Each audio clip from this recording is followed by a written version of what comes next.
Friends, आप सभी का मेरे यूट्यूब चैनल पर स्वागत है। तो आज अपन जो सोशलाइजेशन है उसकी एजेंसीज़ के बारे में पढ़ेंगे। तो पिछली वीडियो में अपन ने जो सोशलाइजेशन है उसके फैक्टर्स के बारे में पढ़ा था एंड इस वीडियो के अंदर अपन जो सोशलाइजेशन के एजेंसीज़ के बारे में पढ़ेंगे। तो अपनी जो सोशलाइजेशन है उसके अंदर अपनी जो बेसिक नीड होती है, यानी कि फर्स्ट वन जो अपनी फैमिली है एंड फैमिली के बाद जो अपनी स्कूल है एंड स्कूल के बाद जो अपने नेबरहुड है, ये अपनी जो थी बेसिक एजेंसीज होती थी जो अपनी सोशलाइजेशन की। तो स्टार्ट करते हैं अपने वीडियो को। Socialization agencies, there are different agency that help in the socialization process. The main agencies are: first one, family.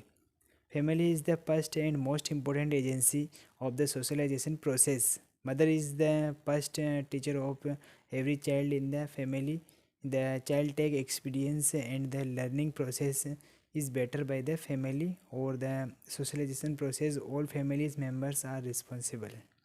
तो जो अपने फैमिली है उसमें अपने जो first and most important role play करती है अपने सोशलाइजेशन प्रोसेस के अंदर, जिसमें जो अपनी मदर होती है वो अपनी फर्स्ट टीचर, यानी बच्चे की जो पहले टीचर है वो मदर को मानते हैं। एंड फैमिली में जो मदर है उसका अपना बहुत बड़ा रोल है। Socialization process, all family members are responsible. By the helping of a family member, the child is able to learn about socialization. So family is the most important agency for the socialization process, यानी कि अपनी family है वो बहुत ही helpful है अपने जो agency है सोशलाइजेशन प्रोसेस उसके लिए। The child learn language, speak and gesture. His first lesson of cooperation, tolerance, love, affection in the family. The environment of the family influence the growth of the child. In bad family, the child learn a bad habit, and in good family, the child learn good habit. यानी कि एक अपने जो एक बच्चा होता है उसके ऊपर इन्वायरमेंट का बहुत फ़र्क पड़ता है। जिस प्रकार अगर बच्चे को अच्छे लक्षण दिए जाएंगे तो वो अच्छा व्यवहार करेगा, एंड अगर बुरे लक्षण दिए जाएंगे तो वो बुरा व्यवहार करेगा। ये अपनी फैमिली के ऊपर डिपेंड करता है। इसलिए अपनी जो फैमिली है वो मोस्ट इम्पोर्टेंट एजेंसी होती है अपने सामाजिकरण या सोशलाइजेशन की प्रोसेस के लिए। सेकंड और इम्पोर्टेंट एजेंसीज है स्कूल। अपने जो स्कूल होते हैं, स्कूल होता है उस स्कूल के अंदर अपने जो सिलेबस है उसके साथ ही अपन को जो अदर अपने जो लाइफ है उससे रिलेटेड जो भी संस्कार है वो भी दिए जाते हैं। और ये भी अपने लिए बहुत ही इम्पोर्टेंट एजेंसी होती है जो कि चाइल्ड को फैमिली के बाद यहाँ पर स्कूल के अंदर ही सिखाया जाता है। तो the school is the centre of learning, not only the सरकम यानी कि syllabus but also important for other many things.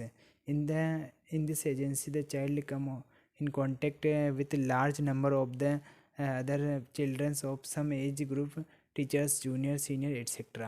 यानी कि जो स्कूल होता है, स्कूल होती है, स्कूल के अंदर जो बच्चा होता है वो अपने टीचर्स एंड जूनियर और सीनियर यानी अदर जो भी चिल्ड्रन है उनके कांटेक्ट में आता है एंड जो बहुत सारी जो चीज़ें हैं उनको सीखता है। Good education make the child citizens and bad education team the child into criminal. अगर अगर एजुकेशन अच्छी होगी तो वो अपने जो चाइल्ड है उसको सिटीजन्स बनाएगी, लेकिन अगर जो एजुकेशन अगर बैड होगी तो जो बच्चा है उसको क्रिमिनल बना देगी। थर्ड वन है प्ले ग्रुप या playmates. When the child is able for play activity outside from the house, then the child also learn many socialization like development of behavior, cooperation, etc. which are which are more important from social point of view. Fourth one है neighbourhood यानी कि पड़ोसी। The developing child gradually come in contact with different type of people neighbour and learn about other social things. The impact of neighborhood is very important in the socialization of the any person. Five one है religion and धर्म। जो religion है promote bond of unity and brotherhood is also important for maintaining a social relationship between peoples. It control the behaviour of the individuals with his family, society and community. Six one है mass media. Media is also important for socialization process because by the helping of media the process of socialization is done in proper manner. Seventh one है state. State make law for people and lay down to mold the behavior of people. If anyone fails to adjust their behavior according to the law of the state, then punishment is given to mold his her behavior. अब अपन पढ़ेंगे जो personal ये अपने यहाँ पर जो family है उसकी मतलब जो भी अपनी एजेंसीज है सोशलाइजेशन की वो यहाँ पर अपनी फिनिश होती है. एंड उसके बाद अपना एक सब टॉपिक आता है पर्सनल डिसऑर्गेनाइजेशन या इंडिविजुअलाइजेशन. इसके अंदर क्या होता है कि जो इंडिविजुअल्स होता है वो अपनी सोसाइटी के जो भी रूल एंड जो रेगुलेशन होता है उसका फॉलो नहीं करता है और वो अपने आप को इंटरडिपेंडेंट समझता है. यानी कि जो उसे जो भी सोसाइटी के रूल एंड रेगुलेशन है वो बोरिंग लगते हैं और वह उसे फॉलो नहीं कर पाता है. इसलिए जो इंडिविजुअलाइजेशन या डिसऑर्गेनाइजेशन है जो प्रोसेस है उसके अंदर जो इंडिविजुअल्स हैं वो अपने आप को इंटरडिपेंडेंट समझता है एंड जो वो अपने आप को सेल्फ डिपेंडेंट समझता है. इसमें according to Lemert individuals disorganisation is a condition or process in which the person has not stabilized his behavior according to their society. यानी कि जो इंडिविजुअलाइजेशन या जो अपनी डिसऑर्गेनाइजेशन एक ऐसी प्रोसेस है या एक ऐसी कंडीशन है जिसके अंदर जो पर्सन होता है वो स्टेबल नहीं हो पाता है अपनी सोसाइटी के अनुसार और अपनी सोसाइटी के अंदर जो भी रूल एंड रेगुलेशन है उसके अनुसार वो उसके नहीं पाता है. Individualization is a process by which an individual is made interdependent his group or society. Individualization is a process in which a person have nature of interdependent and self-determining. Meaning of personal disorganization. Personal disorganization या individualization is the completely different from socialization process. यानी कि जो अपनी individualisation जो process है वो अपने socialisation process से बिल्कुल अलग है.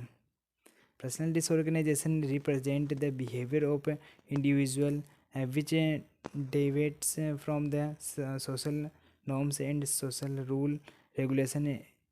ए disorganised society is composed bye disorganised individuals. When a society law is existence value and ideas, then people are confused. When the pattern are confused, then individuals does not know what to learn and how to respond to the society. The disorganized individuals produce more disorganization because his or her is unable to play his or her role in proper manner. Some rules are very significant in society and if they are not fulfilled then serious problems may arise. Example, if a mother or father is a family is totally unable to play his role and the entire family gets disorganized. यानी कि अगर कोई mother and जो अगर पिताजी यानी माताजी और पिताजी अगर फैमिली के अंदर अपना जो भी रोल है वो पूर्ण रूप से अपना जो रोल है उसको अदा नहीं कर पाते हैं तो जो फैमिली है वो डिसऑर्गेनाइज्ड हो जाती है, वो अलग अलग बिखर जाती है. अब forms of personal disorganisation. There are various forms of personal disorganization which are crime, drink, sexual activity, mental deficiency, insanity, juvenile delinquency, suicide.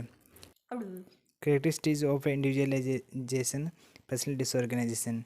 First one है it is the process of becoming different from people and the individuals will consider him herself superior to other and evaluating herself in high term. Third one है individualization is a new kind of evaluations. Fourth one है अपने individuals become social mobilized.